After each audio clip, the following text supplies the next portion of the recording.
যোজনে হৃদয়ের বাঁধনে প্রিয়া তুমি আমার। হ্যালো গাইস, কি অবস্থা সবার? আশা করি খুবই আছো ভালো। আমিও অনেক ভালো আছি। তো বছরের শুরুতেই ভেবেছিলাম যে কোনো কন্ট্রোভার্সি করব না, কিন্তু আবার শুরু হয়ে গেল সেই কন্ট্রোভার্সি। তো চলো কন্ট্রোভার্সি নিয়ে শুরু করা যাক আজকের ভিডিও। প্রীতমকে দুনিয়া মালটা বর্তমানে পুরোই একা, আর থাকবেই না কেন, কারণ মালটার তো বউই নেই। আর তোমরা যেটা ভাবছেন সেটাও নেই। ছোট বান্টু খোলেই তো না, তাই জন্য তো চিড়ে ছোটবেলায় বার করেছে। একটা সময় ছিল সবকিছুই ছেঁড়া বেড়া ছিল, তখন প্রীতম হেরে যাওয়ার ছেলে না, সে ভেবেছিল আরো আমি 2টা বিয়ে করব। তারপরে আমার বউ বউ মানে মানে আমি বিয়ে করেছি ওকে।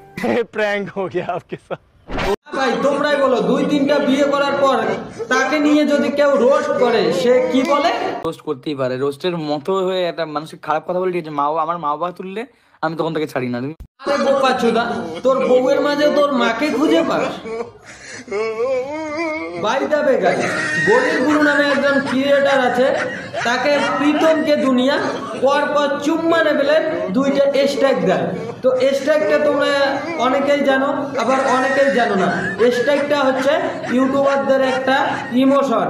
যাদেরকে নিয়ে কিছুদিন আগে আমি একটা রোস্ট ভিডিও করি, সেখানে শুধুমাত্র মজা করেছিলাম আর বেসিক কিছু পাঞ্চ লাইন ছিল না। কোনো ওদের আমি গালাগালি দিয়েছি না, ওদের পার্সোনাল লাইফ নিয়ে কোনো আমি উল্টো পাল্টা কথা বলেছি।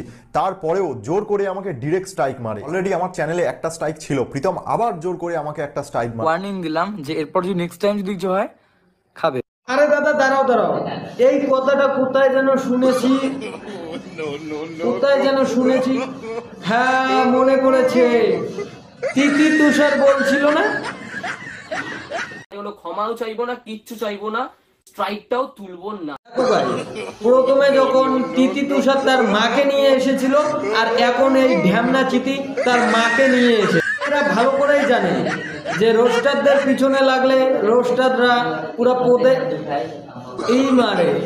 আর হ্যাঁ বাই দা ওয়ে, চলো আন্টিকে একটু দেখে আসি।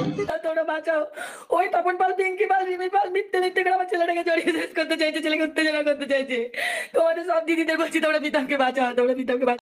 পুরো কাকিমাও তো দেখছি পুরো পিএইচডি করা, তার ছেলের মতো। ওর ছেলে ধরে বউ আর কাকিমা ধরে ফোন। নেই দোষ হবে কোথা থেকে?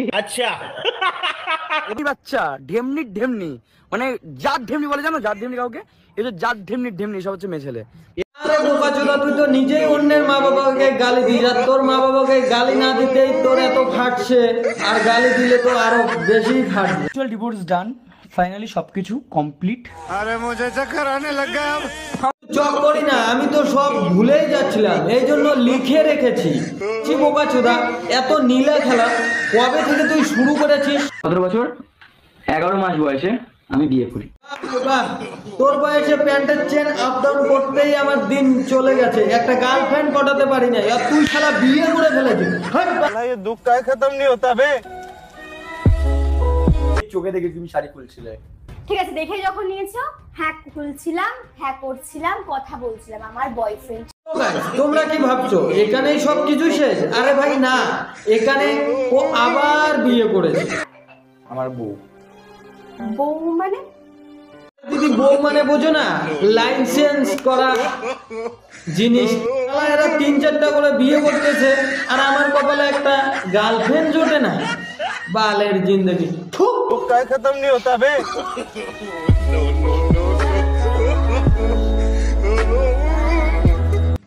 এই ছিল আজকের ভিডিও। আর ভিডিওটা কেমন লাগলো অবশ্যই কমেন্ট করে জানাও, আর ভালো লাগলে লাইক কমেন্ট শেয়ার করতে ভুলবে না। আর ফেসবুক পেজ থেকে দেখে থাকলে ফেসবুক পেজটাকে ফলো করে দিও, ইউটিউব চ্যানেল থেকে দেখে থাকলে ইউটিউব চ্যানেলটাকে সাবস্ক্রাইব করো। তো চলো দেখা হচ্ছে নেক্সট কোনো ভিডিও।